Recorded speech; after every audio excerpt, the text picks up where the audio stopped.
Assalamu alaikum students. I am Sohail Akram. We will discuss about cell cycle. Cell cycle क्या है? Actually देखा जाए तो cell cycle दो चीज़ों पे मुश्तमिल है। एक हमारे पास सेल डिवीजन आती है और इसके अलावा सेल ग्रोथ आ रही। इन दोनों चीज़ों को अगर मिलाया जाए तो कलेक्टिवली हम इसको कह सकते हैं कि ये क्या है? सेल डिवीजन है।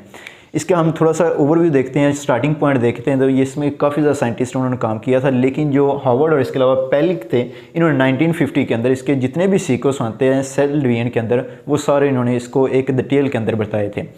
अब उसके बाद उन्होंने कौन कौन सी डिटेल थी वो हम इसके बारे में टोटल स्टडी करेंगे। सबसे पहले क्या था, सेल साइकिल को उसने दो फेसेस के अंदर तकसीम किया गया है। कौन कौन सी हैं? पहली उसने दी होगी इंटरफेस, और इसके अलावा दूसरी जो होती है माइटोटिक फेस है। इसको हम एम फेस का भी नाम देते हैं और इसको हम डिवाइडिंग फेस का भी नाम देते हैं। थोड़ा सा एक्चुअली देखा जाए तो इंटरफेस जो होती है ये क्या है, इसके अंदर सेल जो होता है ये प्रीपेयर करता है सेल डिवीजन के लिए। सेल डिवीजन के लिए जितनी भी चीज़ें चाहिए होती हैं वो सारी की सारी इसके अंदर बनती हैं। और जो माइटोटिक फेस है इसके अंदर सेल डिवाइड करता है। सेल जो होता है एक से दो हिस्सों के अंदर तकसीम हो जाता है। उसी को लेकर चलते हैं हम। तो उसने कहा है जो इंटरफेस है इसको फर्दर आगे तीन हिस्सों में तकसीम किया गया। इसकी तीन फेस है। G1 फेस है जिसको हम गैप 1 फेस का भी नाम देते हैं। उसके बाद S फेस है जिसको हम सिंथेसिस फेस का भी नाम देते हैं। और तीसरी जो दी होगी वो G2 फेस है जिसको हम गैप 2 फेस का भी नाम देते हैं। उसके बाद G1 को स्टडी करते हैं तो G1 को हम गैप फेस का भी नाम देते हैं और इसके अलावा इसको हम प्री सिंथेसिस फेस का भी नाम दे रहे हैं। इसमें क्या होता है, इसमें senses of messenger RNA, ribosomal RNA, ribosome और इसके अलावा प्रोटीन और कुछ जो दूसरी चीज़ें होती हैं वो सारी की सारी सेंसिटाइज हो रही होती हैं। ये सारी चीज़ें बन रही होती हैं। उसके बाद क्या होता है, मेटाबॉलिक रेट जो होता है ये इसका काफ़ी ज़्यादा हाई हो जाता है। मेटाबॉलिक रेट हाई होने की वजह से क्या होता है, इसके अंदर काफ़ी ज़्यादा रिएक्शन होते हैं और उसकी वजह से इसके अंदर क्या होता है, एनर्जी वगैरह जो होती है वो स्टोर होना शुरू हो जाती है। और इसके अलावा ATP वगैरह भी इसके अंदर स्टोर होना शुरू हो जाती है। इसके बाद ये इंजाइम जो होते हैं वो भी इसके अंदर बनना शुरू हो जाते हैं और नॉन हिस्टोन क्रोमोसोमल जो प्रोटीन है वो भी इसके अंदर बनना शुरू हो जाती है। और सेल का जो साइज़ होता है ये सेल साइज़ इंक्रीज़ हो जाता है, डबल हो जाता है पहले की निस्बत, साइज़ बड़ा होना शुरू हो जाता है। नेक्स्ट फेस जो आती है सिंथेसिस फेस है। सिंपल है, इसे हम सिंथेसिस है तो इसके अंदर क्या होगा, जो डीएनए डुप्लीकेशन होनी होती है। जो हम कह सकते हैं इसके अंदर डीएनए रेप्लिकेट करेगा और इसके अलावा जो क्रोमोसोम होते हैं वो इसकी जो तादाद होती है वो डबल हो जाती है। यानी कि अगर ह्यूमन बीइंग की हम बात करते हैं तो उसके अंदर 46 हैं, तो वो टोटल डबल होने के बाद वो टोटल 92 हो जाते हैं। और इसके अंदर जो होगी सिंपली उसने कहा सिंथेसिस ऑफ प्रोटीन है और उसके अलावा नॉन हिस्टोन क्रोमोसोमल जो प्रोटीन है वो भी इसके अंदर बनना शुरू हो जाती है। G2 फेस देखें तो G2 फेस के अंदर क्या है, उसने कहा क्रोमोसोम कंडेंसेशन फैक्टर अपीयर है। ऐसे फैक्टर अपीयर होते हैं जिन्होंने क्रोमोसोम को एक जगह पे कंडेंस वगैरह करना होता है। डुप्लीकेशन ऑफ माइटोकॉन्ड्रिया और प्लास्टिड और दूसरे जो ऑर्गेनेल्स होते हैं इनकी डुप्लीकेशन होना शुरू हो जाती है। ये तादाद में 1 से 2 हो जाते हैं।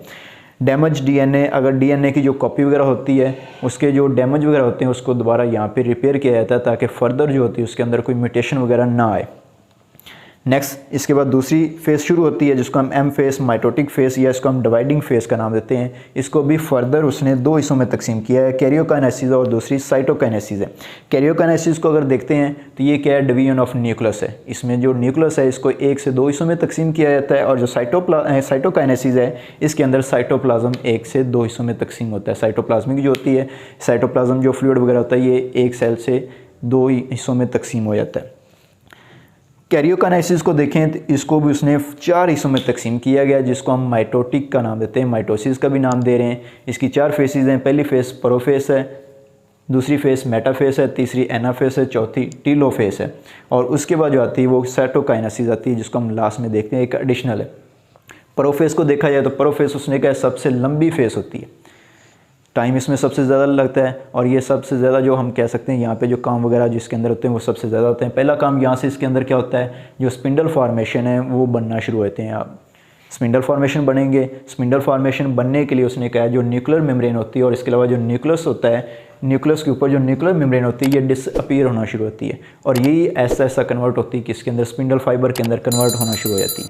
इसी के साथ देखा जाए तो उसने कहा कि जो क्रोमैटर फाइबर है ये भी थिकन होना शुरू होता है। जिसके अंदर जो क्रोमोसोम होते हैं, क्रोमैटन फाइबर होता है, ये थिकन होना शुरू होते हैं और ये स्ट्रक्चर क्रोमोसोम की फॉर्म में बन जाते हैं और क्रोमोसोम ही फिर आगे क्या करेगा, 2 हिस्सों में डिवाइड करेगा।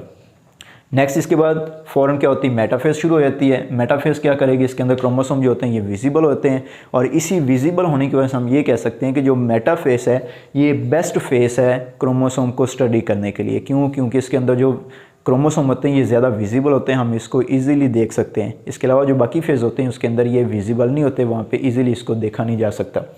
बाईपोलर स्पिंडल फाइबर जो होते हैं ये अपीयर होना शुरू होते हैं, जो स्पिंडल बनते हैं दोनों साइडों पे, क्रोमोसोम वगैरह जो होते हैं ये दोनों, इसके ऊपर जो स्पिंडल फाइबर है ये दोनों साइडों पे बनना शुरू हो जाते हैं और उसके ऊपर जो क्रोमोसोम होते हैं वो अरेंज होना शुरू हो जाते हैं। क्रोमोसोम जो होते हैं ये इक्वेटोरियल प्लेट के ऊपर एक तरतीब में आना शुरू हो जाते हैं। स्पिंडल फाइबर हैं, स्पिंडल फाइबर क्या करेंगे, जो क्रोमोसोम होते हैं इनके ऊपर जो काइनेटोकोर होता है वहाँ पे जाके ये अटैच होते हैं। अटैच होने के बाद उनको आपस में एक दूसरे की तरफ अट्रैक्ट करेंगे, दोनों ऑपोजिट पोल की तरफ। नेक्स्ट एनाफेज स्टार्ट होती है। एनाफेज के अंदर क्या होता है, जो काइनेटोकोर के साथ सेंट्रोसोम होते हैं ये दो हिस्सों में तकसीम होते हैं और इसी के साथ क्या होगा, ये जो क्रोमोटिड होते हैं ये दोनों जो सेंट्रोमेयर के साथ जो क्रोमोसोम होते हैं ये दो क्रोमाटिड के अंदर मूव कर जाते हैं और ये क्रोमाटिड फिर आगे क्या करते हैं, ऑपोजिट पोल की तरफ मूव करना शुरू कर देते हैं। और इसकी लास्ट फेस आती है, टीलोफेस आती है। इसको हम कह सकते हैं ये रिवर्स टू प्रोफेस है। जो काम प्रोफेस के अंदर हुए थे ये सारे यहाँ पे काम जो होते हैं वो इसके उल्ट होते हैं। देखा जाए तो वहाँ पे क्या था, क्रोमोसोम बन रहे थे, अब इसके अंदर क्या हुआ, क्रोमोसोम जो होते हैं ये उसके जो पोल्स हैं, पोल के ऊपर ये रीच हो चुके हैं, पहुँच चुके हैं। उसके बाद क्या होगा, पोल बिगन टू अनकोयल। जब वहाँ पे पोल के साथ पहुँचेंगे, पोल के पास पहुँचेंगे तो इन्होंने क्या करना शुरू कर देना, अनकोइलिंग करना शुरू कर देनी, यानी कि वहाँ पे क्रोमोसोम बने थे प्रोफेस के अंदर और जो टीलोफेस इसके अंदर वही जो क्रोमोसोम बने हैं वो दोबारा फिर से डीकंडेंस होना शुरू हो जाते हैं।